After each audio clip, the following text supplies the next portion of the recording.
하나님의 말씀은 야고보서 4장 1절로 10절 말씀입니다.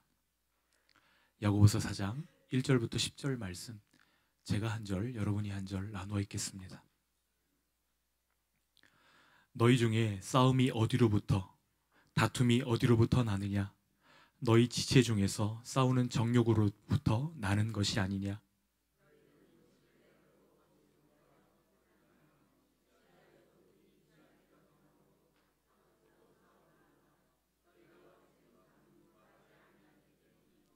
구하여도 받지 못함은 정욕으로 쓰려고 잘못 구하기 때문이라.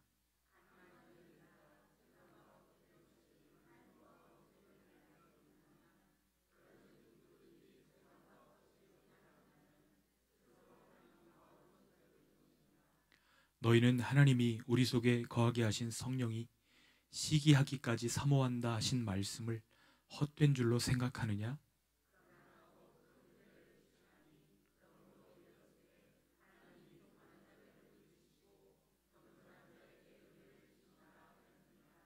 그런즉 너희는 하나님께 복종할지어다. 마귀를 대적하라. 그리하면 너희를 피하리라.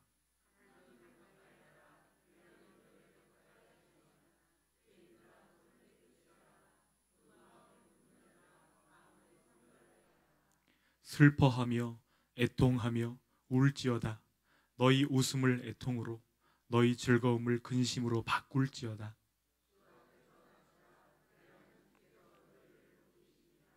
아멘. 우리가 낮추지만 주님이 높여주시는 삶의 길을 걷게 되기를 소원합니다. 우리의 삶을 끊임없이 불행으로 몰아넣는 것이 있습니다. 그것은 싸움입니다. 사람이 사는 곳에 그치지 않는 것이 있는데 그것이 바로 싸움입니다. 사랑한다면서 싸우고, 더 가지려고 싸우고, 평화를 지키기 위해서라고 이야기하면서 싸웁니다. 싸움과 분열이 하나님을 떠난 인간의 가장 뚜렷한 특징이라고 한다면 샬롬과 사랑과 포용과 이해는 가장 두드러진 하나님 나라의 질서입니다. 우리에게 주신 구원은 하나님이 우리와 화해하시는 사건이고, 또 우리와 하나 되시고, 또 우리로 다른 이웃들과 하나 될 수 있도록 하신 사건인 줄 믿습니다. 그런데 역사학자들에 따르면 지난 5,000년 동안에 전 인류에 약 15,000번 이상의 전쟁이 있었다고 합니다. 지금도 전쟁으로 수많은 사람들이 죽어가고 있습니다. 또 남겨진 사람들이 얼마나 고통을 당하는지 모릅니다. 싸움과 분열, 차별과 배제는 우리에게서 안식을 빼앗아갑니다. 가진 자는 빼앗길까 봐 불안하고, 없는 자는 있는 것마저 없어질까 봐 두려워합니다. 아직 오지 않은 미래를 앞당겨서 걱정하느라 내 것을 탐내지 않는 사람들마저도 잠재적인 적으로 간주해서 먼저 공격하는 경우도 적지 않습니다. 하지만 이렇게 싸우면 싸울수록 사회는 더 비정한 곳으로 바뀌어갈 뿐 우리가 원하는 안전과 평안과 번영은 오지 않습니다. 이와 같이 현실을 보지 못하게 속이는 것이 세상의 지혜라면 하나님 떠나면 결코 평화와 안전과 안식이 없다. 이것을 알게 하는 것이 참 지혜요, 하늘의 지혜라고 말씀하십니다. 평안의 원천이신 주님께 더 가까이 나아가는 저와 여러분들 되시기를 축복합니다. 우리 개인의 삶에서, 우리 공동체 안에서 하늘의 지혜와 평안을 누리려면 우리 어떻게 해야 될까요? 오늘 야고보서는 싸움의 대상을 바로 정하라고 말씀하십니다. 이것이 우리가 겪는 우리 공동체 안에 있는 문제들을 해결하는 방법이라고 말씀하십니다. 우리 1절 말씀 함께 읽겠습니다. 너희 중에 싸움이 어디로부터, 다툼이 어디로부터 나느냐? 너희 지체 중에서 싸우는 정욕으로부터 나는 것이 아니냐? 지금 1절 말씀이 너희 중에 이렇게 시작됩니다. 이것으로 미루어 볼 때에 야고보가 지금 편지하고 있는 공동체 안에는 다툼이 있었을까요? 없었을까요? 다툼, 싸움, 지금 강조해서 이야기하는 것으로 미루어 볼 때 분명히 갈등과 싸움들이 존재했던 것으로 보여집니다. 야고보는 그것이 어떤 종류의 다툼이든지 기본적으로 그 원인이 같다, 이것을 설명하고 있습니다. 우리는 싸움의 원인이 늘 상대방에게 있다고 생각합니다. 그래서 싸우는 사람들을 붙들고 물으면 대답이 한결같습니다. 나는 싸우고 싶지 않았지만 그 사람 때문에 어쩔 수 없었습니다. 그러나 야고보 사도는 싸움의 원인을 분명하게 밝히고 있습니다. 모든 싸움의 원인이 자신 안에 있는 정욕 때문이라고 말씀하십니다. 우리 안에 있는 욕구 자체가 나쁜 것은 아닙니다. 그러나 이 욕구가 타락한 본성과 만날 때에 우리 마음에 문제가 시작됩니다. 탐욕을 품게 되면 나에게 정말로 필요한 것이 아니라고 할지라도 그것을 가지지 않으면 안 될 것 같은 조급함과 무리함이 우리 안에서 생겨납니다. 그 욕심을 채우려다 싸움이 시작되고 결국 자기 몸을 상하게 하는 줄도 모르고 공동체의 다른 지체들을 향하여 달려듭니다. 그런데 실상 우리가 싸워야 될 대상은 누구죠? 사탄입니다. 형제와 형제가 싸우는 것이 아니고요, 우리는 사탄과 싸워야 되는 것입니다. 지체와의 싸움은 지체니까요. 한번 생각해 보세요. 지체끼리 싸우면 자기가 자기를 때리는 꼴 아닌가요? 그리고 결국 그 지체의 머리는 예수 그리스도이시니까 결국 우리가 지체와 싸운다면 예수님을 공격하는 것과 다르지 않습니다. 예수님과의 싸움이 되는 것이에요. 그래서 자기 욕망, 자기 감정을 절제하지 못해서 시작한 싸움은 누구를 대적하는 것이죠? 하나님을 대적하는 것이 됩니다. 하나님과 싸우자고 하는 것이 됩니다.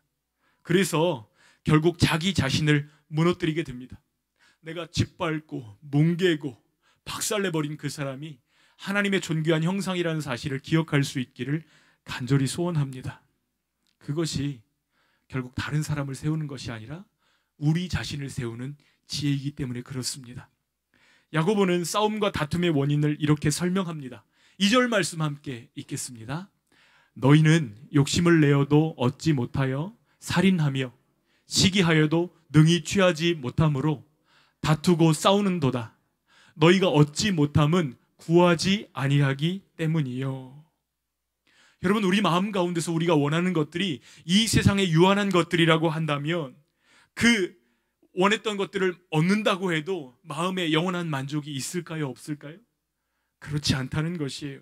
그 허기진 욕망은 아무리 피를 빨고 또 빨아도 다고 하는 거머리와 같이 우리 안에 기생하는 것입니다. 힘겹게 욕망했던 것을 손에 쥐는 순간 그것보다 더 좋은 것을 가진 사람들이 우리 눈에 들어오는 것이죠. 욕심의 노예로 살아가는 사람들은 자기보다 더 성취한 사람들, 더 가진 사람들 사이에서 왜소함을 느끼고 공허함을 감출 수 없습니다. 그런데 하나님께서는 하나님의 백성들을 일부러 광야에서 줄이게 하셨다고 말씀하십니다. 왜 사랑하는 백성들이 광야길을 통과하게 하시고 그 어려운 길을 걷게 하시고 그 고난을 통과하면서 줄이게 하셨는가? 하나님께서는 이렇게 말씀하십니다. 하나님 의로 배부르기 전에는 결코 배부름이 없다는 사실들을 알게 하시려는 것입니다. 이스라엘은 애굽에서 날마다 먹을 것을 보장받았습니다. 그저 노예로서 충성하기만 하면 그날 먹고 그날 입을 것들 애굽에서 다 공급해 주었습니다. 그렇지만 먹고 사는 문제만 해결해 준다고 인간답게 살 수 있나요? 인간의 존엄은 다 잃어버리고 매일 맞고 매일 공격당하고 매일 짓밟혀야 됐습니다. 사랑과 자유를 공급받지 못해서 하나님께 부르짖었고 그 결과 하나님께서는 그들을 애굽에서 붙드셔서 그들을 애굽 밖으로 인도해 내십니다. 그런데 몸은 애굽에서 빠져나왔는데 마음은, 그 생활의 방식은 여전히 애굽의 방식과 애굽의 생각들을 떨쳐내지 못하고 있는 것입니다. 애굽의 종인 것이죠. 매일 만나의 기적을 맛봅니다. 매일 하나님이 보여주시는 불기둥과 구름 기둥으로 인도를 받습니다. 매일 기적을 경험하면서도 그들의 가치관이 금방 바뀌어요? 바뀌지 않아요? 금방 바뀌지 않습니다. 그들 마음의 주인이 금방 바뀌어요? 바뀌지 않아요? 금방 바뀌지 않는다는 것입니다. 배가 부른 동안에는 그 양식을 공급해 주시는 이가 여호와인지 바로인지 그것이 그렇게 중요하지 않았다는 사실입니다. 이것이 이스라엘의 모습이고 오늘 우리들의 모습이기도 한 것입니다. 근데 한번 생각해 보세요. 자유와 사랑은 있는데 양식이 없다면 이스라엘은 무엇을 선택할까요? 우리는 무엇을 선택할까요? 광야에서 이스라엘 백성들이 그렇게 부르짖고 외쳤던 이야기가 애굽으로 돌아가자였습니다. 거기는 파도 있고 부추도 있고 마늘도 있었는데 하나님이 주신 자유와 사랑은 다 잊어버리고 거기서 먹었던 좋았던 것들만 기억하는 것입니다. 누구든 배만 부르게 해주면 충성할 준비가 되어 있는 것입니다. 이제 그들은 하나님께서 주신 사랑과 자유를 가지고 충성하면서 배워야 될 것이 있습니다. 무엇을 배워야 되죠?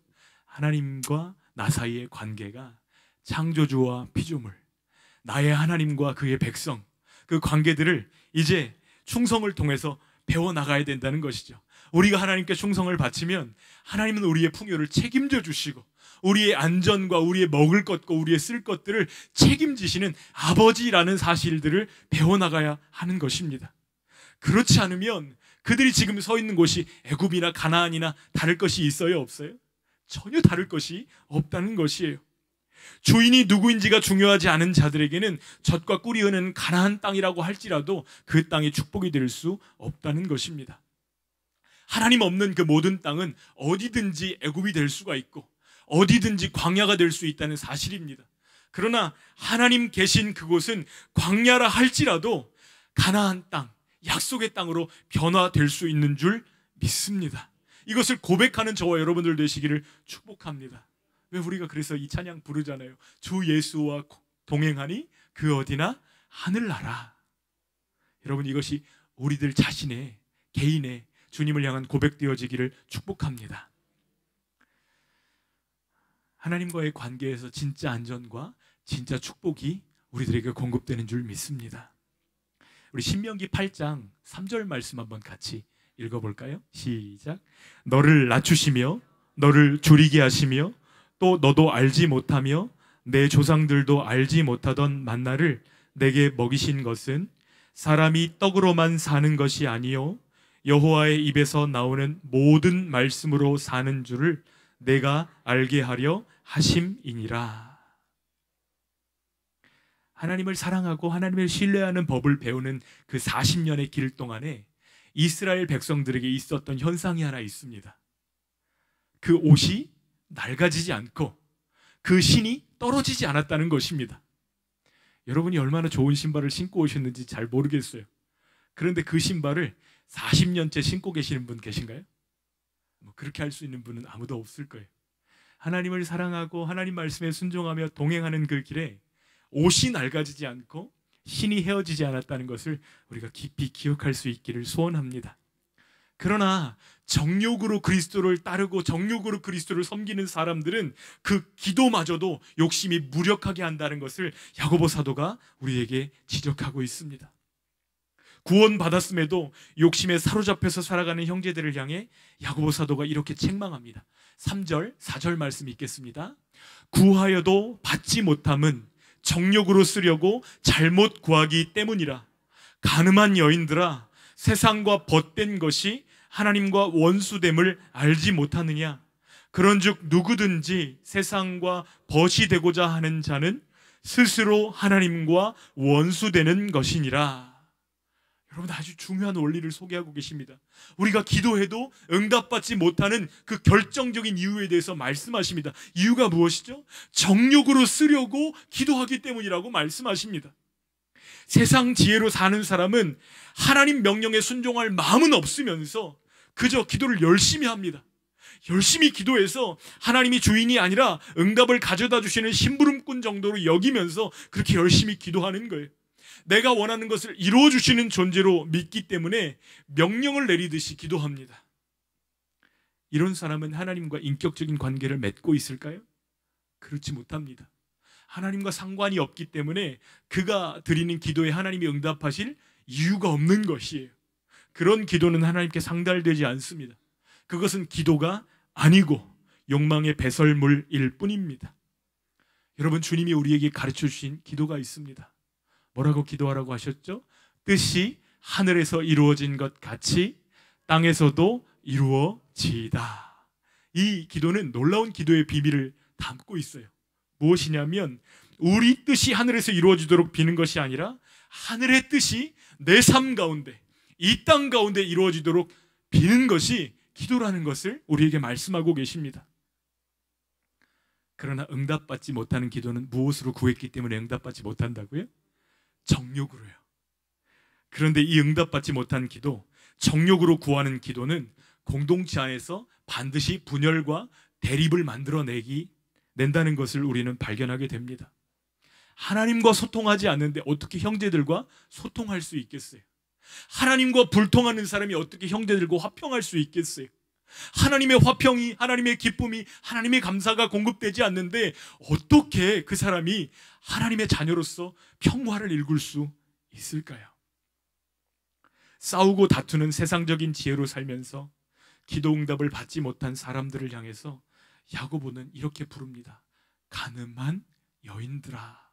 너무나 충격적이고 너무나 센 말로 지금 책망하고 있어요. 만약에 제가 같은 단어로 여러분을 책망한다고 한다면 여러분들 가운데 이 가운데 한 사람도 남아있지 않을 것 같아요. 가늠한 여인들아. 너무나 충격적인 이야기 아닙니까? 구약에서 하나님은 자기 백성을 향해서 너는 나의 신부라고 말씀하십니다. 그리고 하나님이 어떻게 그들 앞에 계시냐면 열렬히 신부의 사랑을 구하는 신랑의 모습으로 그들과 함께 하십니다. 그래서 하나님의 사랑과 하나님의 인자와 하나님의 자비가, 주님의 선하심이 그들 뒤를 계속해서 따라다니는 거예요. 그들은 원망하고 그들은 배신한다 할지라도 하나님은 그의 사랑을 원하셔서 따라다니는 신랑처럼 자신을 나타내십니다. 그러나 이스라엘은 누구와 벗된 삶을 선택하죠? 세상과 벗된 삶을 선택합니다. 마음 중심에 숨겨져 있는 그 관심과 사랑이 하나님을 향하지 않고 세상을 향하는 것입니다. 자신을 향하는 것입니다. 하나님이 기뻐하시는 깨끗한 믿음보다도 물질을 추구합니다. 주님과 우리 사이에 살아있는 관계, 그 관계보다도 종교 생활을 추구하는 것입니다. 이것이 바로 영적 간음입니다. 이 간음은 우리와 하나님 사이를 원수되게 만드는 것입니다. 그런데 야고보 사도는 이 하나님 사랑과 세상 사랑하는 것, 세상에 벗대는 것과 하나님의 벗대는 것 사이에 중간지대가 없다고 얘기해요. 여러분, 세상에 벗이 되면 하나님과 벗이 될 수 있나요?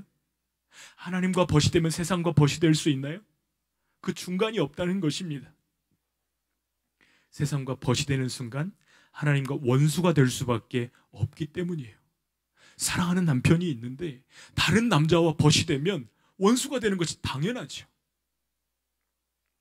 세상과 하나님 모두에게 친구로 대접받을 수 없다는 것을 분명히 기억하고 기꺼이 하나님을 선택하는 저와 여러분들 되시기를 축복합니다.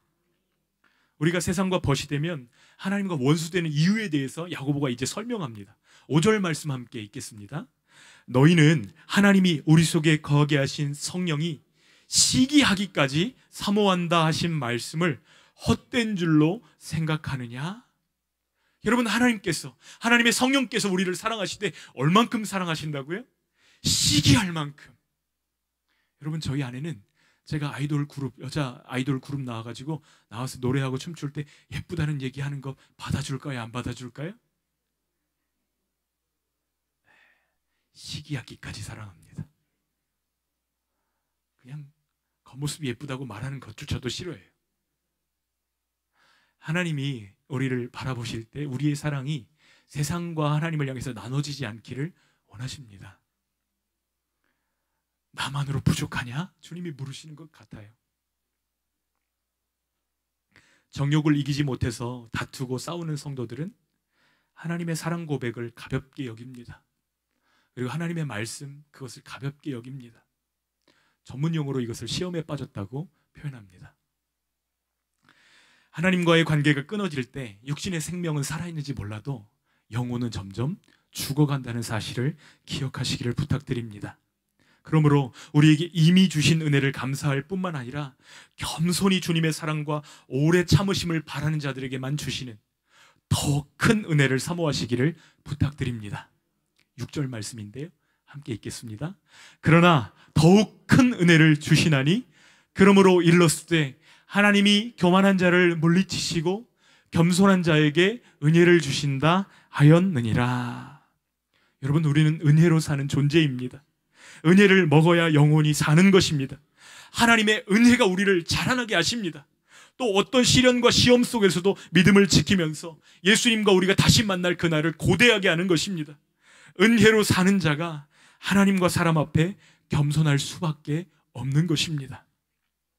야고보 사도는 은혜로 사는 자들이 하나님을 향해서 또 세상을 향해서 보여야 될 마땅한 태도에 대해서 6가지로 정리하십니다. 먼저는 하나님께 대한 태도 3가지, 그리고 세상을 향한 태도 3가지로 이렇게 나머지 구절들을 나눠볼 수 있는데요. 첫 번째, 하나님께 복종하라. 하나님을 가까이 하라. 주 앞에서 낮추라. 여러분, 그런데 이 3가지가 분리되어 있나요? 다 연결되어져 있나요? 다 연결되어져 있어요. 근데 하나님께 복종하고 하나님을 가까이 하고 주 앞에서 낮추는 사람은 그 옆에 있는 칸에 있는 항목과도 연결될까요? 연결되지 않을까요? 한번 잘 보세요. 마귀를 대적하라. 손을 깨끗이 하고 마음을 성결하게 하라.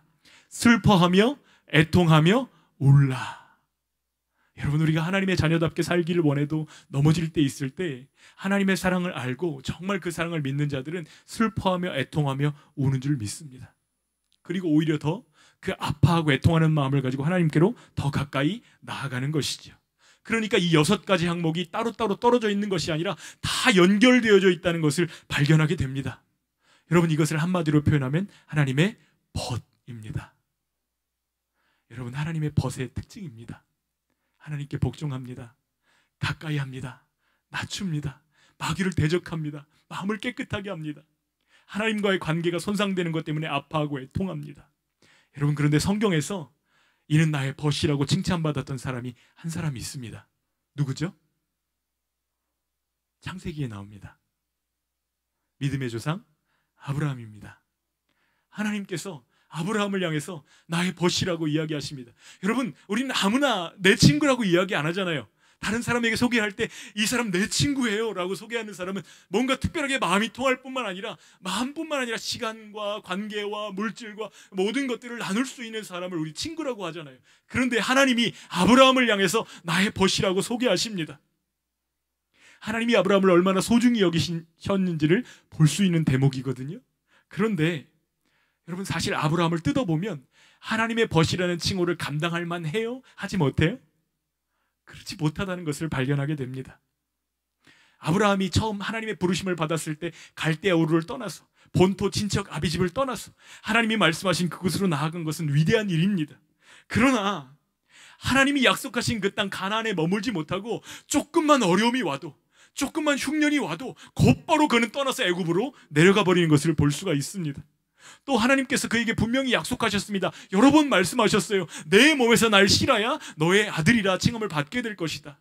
약속의 씨를 내가 주겠다 분명히 말씀하셨는데 그 약속을 기다리지 못해서 여종 하갈과 동침한 뒤에 아들을 낳습니다. 하나님의 약속을 기다렸어요? 기다리지 못했어요? 기다리지 못한 모습이에요. 또 애굽으로 내려갔을 때 자신의 목숨을 구걸하기 위해서 사랑하는 아내를 노이라고 2번씩이나 거짓말을 했습니다. 하나님의 벗이라고 말하기에는 모든 것이 다 부족했던 아브라함입니다. 그런데 이런 아브라함을 하나님이 빚으시고 만져주시고 벗에 합당한 믿음을 부어주시는 것을 볼 수가 있습니다. 여러분, 이 시간들을 통과하면서 아브라함은 정말 믿음의 사람들로, 믿음의 사람, 믿음의 조상으로 빚어지고 있습니다. 창세기 22장에 가서 하나님께서 아브라함에게 알 수 없는 명령을 내리십니다. 내 사랑하는 독자 이삭을 나에게 번제로 바쳐라 말씀하실 때에 아브라함이 아침 일찍 일어났습니다. 고민하지 않았습니다. 머뭇거리지 않았습니다.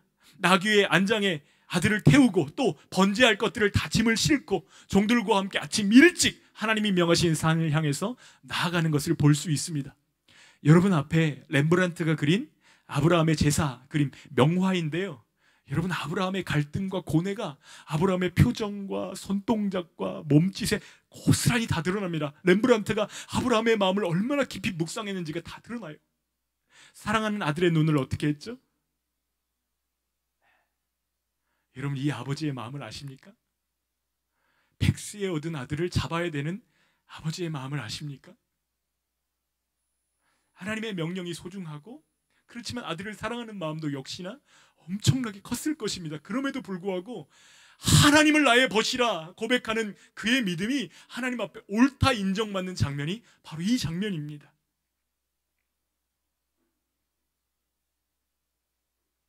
어떤 목사님 설교를 들으니까요, 예수님이 십자가 달리실 때 하나님 마음이 어땠을까 이 장면을 설교하시는데요, 여러분, 하나님 속상하셨을까요? 속 안 상하셨을까요? 전능하시잖아요. 그리고 그 길만이 우리를 구원하시는 길이라는 거 아시잖아요. 그럼에도 불구하고 사랑하는 아들 독생자 예수 그리스도를 십자가에 내어주실 때 온 하늘이 어두워지고 성소와 지성소를 가로막던 휘장이 찢어지는 것을 통해서 우리는 하나님의 마음을 느낄 수가 있습니다. 이스라엘 백성들은 슬플 때 옷을 찢었지만 하나님께서는 성소와 지성소를 가로막는 휘장을 위로부터 아래로 찢으시면서 하나님의 슬픔을 표현하십니다. 그런데 성경 전체에서 하나님을 위로할 수 있는 사람이 있다면 아브라함밖에 없을 것이다, 이렇게 설교하는 것을 들은 적이 있어요. 왜 그렇죠? 아브라함은 아들을 바쳐본 경험이 있거든요. 아브라함은 아들을 내놓았던 경험이 있거든요. 아브라함은 하나님의 마음을 정확히 알 수 있거든요. 여러분, 그래서 하나님이 아브라함을 향해서 뭐라고 부르신다고요? 나의 벗이라. 여러분, 우리가 하나님께 기도할 때에 빠뜨리지 말아야 될 기도가 있습니다. 하나님, 제가 세상과 벗되지 않도록 도와주세요. 하나님, 제가 하나님과 벗되는 기쁨을, 그 행복을 알게 해주세요. 우리가 하나님의 벗으로 이 땅을 살다가 이 세상을 떠나는 그날 영광스러운 우리의 벗, 우리의 친구 대신 주님의 얼굴을 배웁기를 소원합니다.